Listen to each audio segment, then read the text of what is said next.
नमस्कार दोस्तों, मैं सत्यम मिश्रा आप सभी का टीच हिंदी लर्नर्स के यूट्यूब चैनल पे स्वागत और अभिनंदन करता हूं। दोस्तों अगर आप शिक्षक भर्ती की तैयारी कर रहे हैं तो कुछ ज़रूरी जानकारी दोस्तों जो आपके लिए जानना बेहद ज़रूरी है। वो ज़रूरी जानकारी क्या है दोस्तों? सीटेट और टेट जो होता है दोस्तों, उन दोनों में डिफरेंस क्या होता है, इसी के बारे में मैं इस वीडियो में चर्चा करने वाला हूँ कि सीटेट और टेट में अंतर क्या है। और अगर आप शिक्षक भर्ती की तैयारी कर रहे हैं तो ये जानकारी दोस्तों आपके लिए बेहद ज़रूरी है कि आप इस जानकारी को जानिए। तो मैं आपको बताऊंगा कि यू टेट हुआ या सी टेट दोस्तों, दोनों ही शिक्षक पात्रता परीक्षा होती है। सबसे बड़ा डिफरेंस यही होता है कि कह सकते हैं कि डिफरेंस नहीं, दोनों ही क्या होती हैं, शिक्षक पात्रता परीक्षा होती हैं। दोनों को पास करने के बाद ही आप किसी भी शिक्षक भर्ती में अप्लाई कर सकते हैं। अब रही टेट और सी टेट की बात, तो टेट दोस्तों क्या होता है? टेट राज्य सरकार द्वारा शिक्षक पात्रता परीक्षा के रूप में कंडक्ट करवाई जाती है।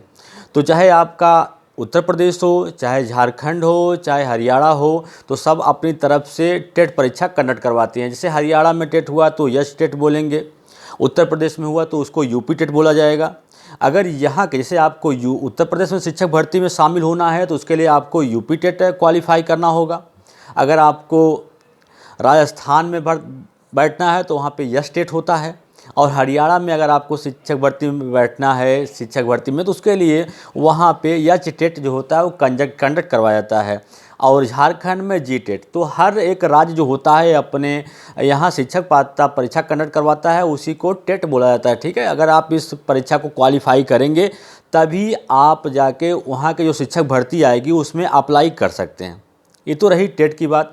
और दोस्तों जान लीजिए कि जो आपका सीटेट है, सीटेट क्या होता है दोस्तों?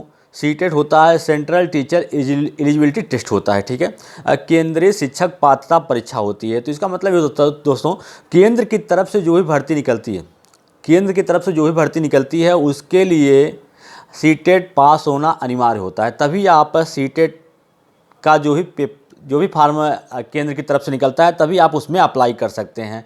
चाहे आपका केवीएस हो, केंद्रीय विद्यालय से रिलेटेड वैकेंसी आती है, तब भी आपको वहाँ पे सीटेट पास होना अनिवार्य होता है।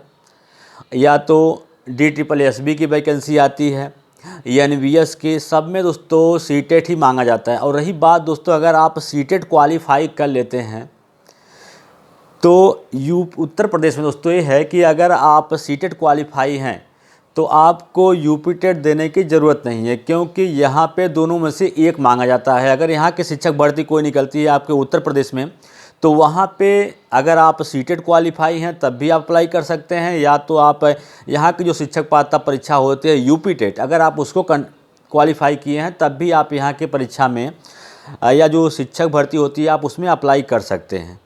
तो सबसे बड़ा अंतर यही दोस्तों कि केंद्र की तरफ से जो भी भर्तियाँ निकलती हैं उसके लिए सीटेट पास होना अनिवार्य होता है, और राज्य सरकार की तरफ से जो भर्तियां निकलती हैं उसके लिए टेट पास होना अनिवार्य होता है। ठीक है, अगर आप टेट पास रहेंगे तभी राज्य की तरफ से जो भी भर्ती निकलेंगी आप उसमें अप्लाई कर सकते हैं। और अगर आप सीटेट क्वालिफाई हैं तो केंद्र की तरफ से जो भी भर्तियां निकलेंगी उसमें आप अप्लाई कर सकते हैं। तो दोस्तों सबसे बड़ा अंतर यही रहा कि अगर आप शिक्षक भर्ती की तैयारी कर रहे हैं तो दोनों में डिफरेंस जान लीजिए कि दोनों में प्रमुख अंतर क्या होता है। ठीक है, दोनों प्रमुख अंतर यही है कि दोनों दोस्तों एक केंद्र की तरफ से है और एक राज्य की है।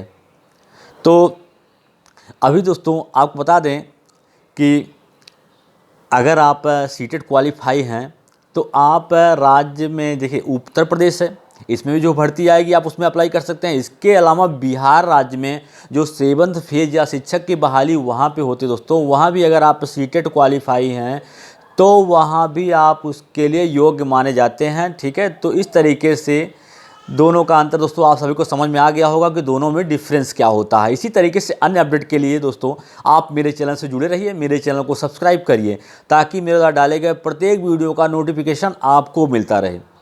और एक बात और दोस्तों, जो आपका यूपी टेट होता है उसमें जो प्रश्न आते हैं तथ्यात्मक आते हैं। कैसे आते हैं? तथ्यात्मक। जो तथ्य होता है दोस्तों वह उस पर बेस होते हैं कि उनका सटीक जवाब देना होता है। और जो आपका सीटेट एग्ज़ाम होता है उसमें जो होते हैं पेडालॉजी होता है। पेडालॉजी दोस्तों होता है उसमें जो होता है कि आदमी अपने मानसिक क्रियाओं से सोच समझ के दोस्तों उसका आंसर दिया जाता है। ठीक है, तो इस तरीके से दोस्तों आप दोनों में अंतर समझ गए होंगे। तो इस तरीके से अन्य वीडियो के साथ मैं फिर मिलूँगा, तब तक के लिए धन्यवाद।